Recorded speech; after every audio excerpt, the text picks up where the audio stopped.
sing, sing! You gentlemen!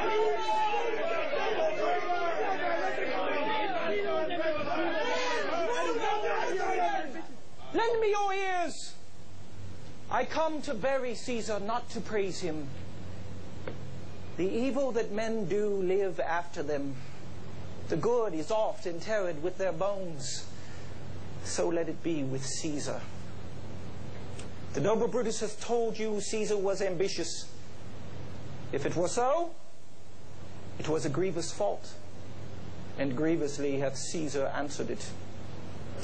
Here, under leave of Brutus and the rest, for Brutus is an honorable man, so are they all honorable men, come I to speak in Caesar's funeral.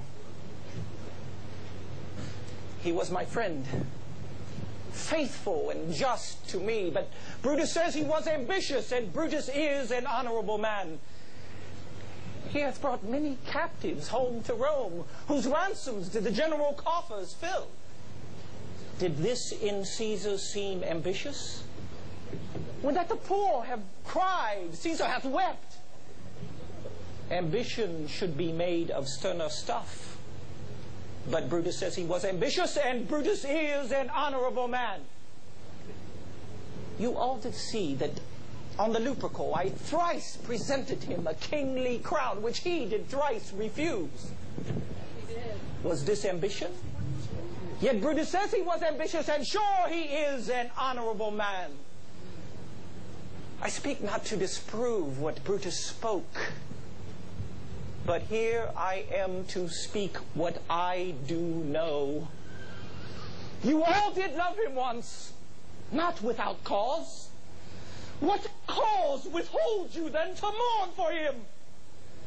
O judgment!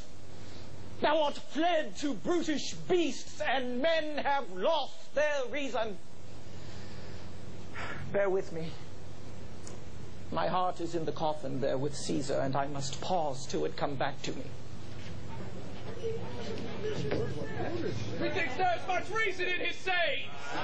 If thou consider rightly of the matter, Caesar has had great wrong. Has he? Masters, I fear there will a worse come in his place. Mark ye his word? He will not accept the crown, therefore 'tis certain. He was not ambitious. If it be found so, some will dare abide it. Poor soul! His eyes are in his fire with weeping. There's not a nobler man in Rome than Antony. Mark, if you begin to get his speech. But yesterday, the word of Caesar might have stood against the world. Now lies he there, and none so poor to do him reverence. Oh, masters, if I were disposed to stir your hearts and minds to mutiny and rage, I should do Brutus wrong and Cassius wrong, who you all know are honorable men. I will not do them wrong. I rather choose to wrong the dead, to wrong myself and you, than I will wrong such honorable men. But here's a parchment with the seal of Caesar. I found it in his closet. 'Tis his will.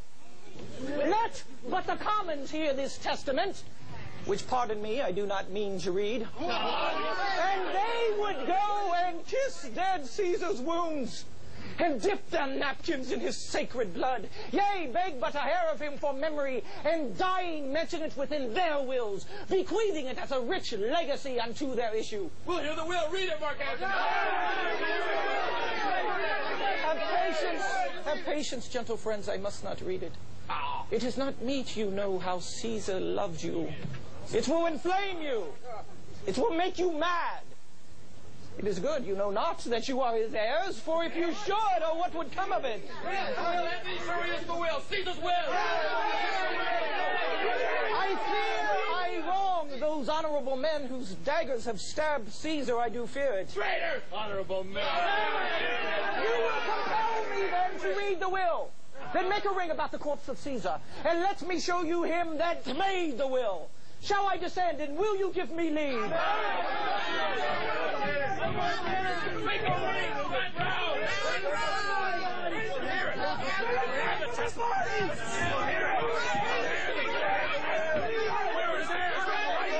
Nay, not so upon me. Stand far off. He said to make the ring, and then he said to stand back. If you have tears, prepare to shed them now. You all do know this mantle. I remember the first time ever Caesar put it on. Look, in this place ran Cassius' dagger through. See what a rent the envious Casca made. Through this the well-beloved Brutus stabbed. For Brutus, as you know, was Caesar's angel. Judge, O you gods, how dearly Caesar loved him. This was the most unkindest cut of all. For when the noble Caesar saw him stab, ingratitude, more strong than traitor's arms, quite vanquished him. Then burst his mighty heart, and in his mantle, muffling up his face, even at the base of Pompey's statue, which all the while ran blood, great Caesar fell. Oh, what a fall was there, my countrymen. Then I and you and all of us fell down, whilst bloody treason flourished over us. Oh, now you weep, and I perceive you feel the dint of pity. Look you here. Here is himself, marred as you see with traitors. Oh, hideous spectacle! You see no bloody sight! Oh, traitors, villains, we will be revenged!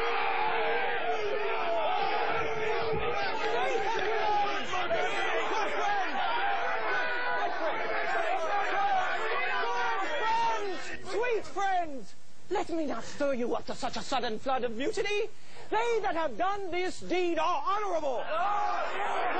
What private griefs they have, alas, I know not, that made them do it.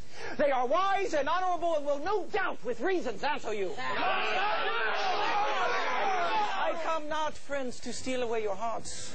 I am no orator, as Brutus is, for I have neither wit nor words nor worth to stir men's blood. But were I Brutus, and Brutus Antony, there were an Antony would ruffle up your spirits and put a tongue in every wound of Caesar that should move the stones of Rome to rise and mutiny!